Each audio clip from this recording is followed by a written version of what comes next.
E se o seu silêncio colocasse muitas vidas em risco? E se a sua posição não fosse um acaso, mas um propósito? Na antiga Pérsia, uma jovem órfã foi colocada em um palácio. Ela não escolheu o poder, mas o poder precisaria da coragem dela. Esta é a história de Esther. Uma história que nos lembra que a coragem não é a ausência de medo, mas a ação apesar dele. Vamos, juntos, descobrir como uma pessoa comum pode ser usada para feitos extraordinários. Esther era uma jovem judia que havia perdido os pais ainda criança. Criada por seu primo Mardoqueu, ela levava uma vida simples, discreta, quase invisível aos olhos do mundo. Mas Deus costuma agir assim, não é mesmo? Ele escolhe pessoas improváveis, aquelas que ninguém está olhando, para cumprir planos grandiosos. E foi exatamente isso que aconteceu, quando o rei Assuero, o homem mais poderoso da época, decidiu escolher uma nova rainha. Esther, sem que ninguém soubesse de sua origem, foi levada ao palácio. Com sua graça e sabedoria, ela conquistou o favor de todos e, contra todas as probabilidades, foi coroada rainha da Pérsia. Ela agora estava no lugar mais poderoso do reino, sem fazer a menor ideia do que o destino reservava para ela. Enquanto Esther se adaptava à sua nova vida, uma sombra crescia no coração do reino. Essa sombra tinha um nome: Amã. Ele era um dos homens mais influentes na corte do rei, mas seu coração era consumido pelo orgulho e pela crueldade. Ao perceber que Mardoqueu, o primo de Esther, se recusava a se curvar diante dele, Amã não buscou uma punição justa. Ele buscou uma vingança desproporcional. Ele não queria destruir apenas um homem. Ele queria aniquilar todo o povo de Mardoqueu, com palavras enganosas e manipulação. Amã convenceu o rei Assuero a assinar um decreto terrível.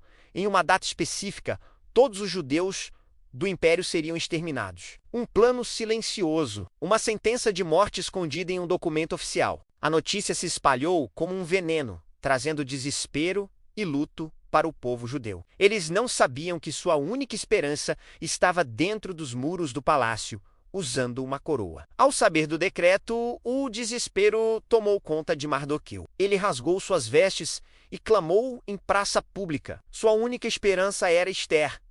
Ele envia um recado urgente à rainha, revelando o plano de Amã e implorando que ela interceda junto ao rei. Mas Esther se viu diante de um dilema terrível. Havia uma lei na Pérsia. Ninguém, nem mesmo a rainha, poderia entrar na presença do rei sem ser chamado. A punição para essa ousadia era a morte. Esther hesita. O medo é real, é palpável. O risco era enorme. Ela era a rainha, mas sua vida estava em jogo. É nesse momento de dúvida que Mardoqueu envia as palavras que ecoam através dos séculos. Não pense que, por estar no palácio do rei, você será a única entre os judeus a escapar, pois, se você ficar calada neste tempo, socorro e livramento surgirão de outra parte para os judeus, mas você e a casa de seu pai perecerão. E quem sabe, se não foi para um momento como este que você chegou ao reino. Essas palavras atingem Esther como um raio. Ela entende que sua posição, sua coroa, sua vida no palácio não era um acaso, era um chamado. O silêncio também é uma escolha, e nesse caso seria uma escolha fatal. Esther toma sua decisão, ela não agiria sozinha. Ela pede que Mardoqueu reúna todos os judeus da cidade para jejuar e orar por ela durante 3 dias e 3 noites. Ela e suas servas fariam o mesmo, e então, com a força que vem da fé e da união, ela declara sua resolução. Depois disso, irei ao rei, ainda que seja contra a lei. Se eu perecer, pereci. Isso não é ausência de medo, é a definição de coragem. Agir apesar do medo, confiando em um propósito maior. Após os 3 dias, Esther se veste com seus trajes reais e entra na presença do rei. O cetro de ouro é estendido. Ela é recebida com favor. O primeiro passo foi dado, mas a sabedoria de Esther era tão grande quanto sua coragem. Ela não acusa Amã imediatamente. Ela não age por impulso. Ela espera, com uma paciência estratégica. Em vez de uma denúncia explosiva, ela convida o rei e Amã para um banquete privado. A curiosidade do rei aumenta e Amã se enche ainda mais de orgulho por ser o único convidado. No banquete, o rei oferece a Ester até metade do reino, mas ela apenas o convida, junto com Amã, para outro banquete no dia seguinte.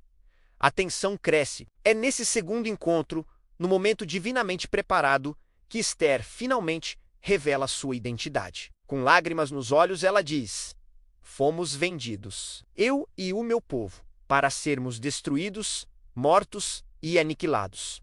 O rei fica chocado e pergunta quem ousaria fazer tal coisa. E então Ester aponta e declara: o adversário e inimigo é este perverso Amã. A verdade vem à tona com uma força avassaladora. O orgulho de Amã, que o fez construir uma forca para Mardoqueu, se torna um instrumento de sua própria ruína. O rei, furioso, ordena que Amã seja executado na forca que ele mesmo preparou. O decreto de morte é revertido e o povo de Ester é salvo. Uma das coisas mais fascinantes sobre o livro de Ester é que o nome de Deus não é mencionado nenhuma vez, nem uma única vez, mas a sua mão, a sua providência, está visível em cada detalhe da história. Está na escolha improvável de uma órfã para ser rainha. Está no tempo exato em que Mardoqueu descobre um complô contra o rei. Está na coragem despertada no coração de Ester, no momento crucial. Está na reviravolta irônica que leva o vilão a cair em sua própria armadilha. Nada foi coincidência. Foi a orquestração silenciosa de um Deus que trabalha nos bastidores, que move peças no tabuleiro da história para proteger e salvar o seu povo. A história de Ester nos mostra que Deus não precisa de grandes manifestações para realizar grandes feitos. Ele age através de pessoas comuns, em circunstâncias aparentemente normais. Talvez você, assim como Ester no início, esteja em silêncio hoje. Talvez você se sinta pequeno, insignificante e ache que sua posição ou sua voz não fazem diferença. Mas e se a história de Ester for um convite para você? E se você estiver exatamente onde está, com as habilidades que tem, nas circunstâncias em que vive, não por acaso, mas por um propósito maior do que você imagina? A história de Ester nos ensina que a coragem não é para super-heróis, é para pessoas comuns que decidem não ficar caladas diante da injustiça. Sua coragem, sua voz, sua ação, por menor que pareça, pode mudar destinos, porque Deus ainda levanta pessoas comuns para tempos extraordinários. Talvez este seja o seu momento. Se essa história te inspirou, deixe seu like, compartilhe com alguém que precisa ouvir essa mensagem e se inscreva no canal para mais conteúdo como este.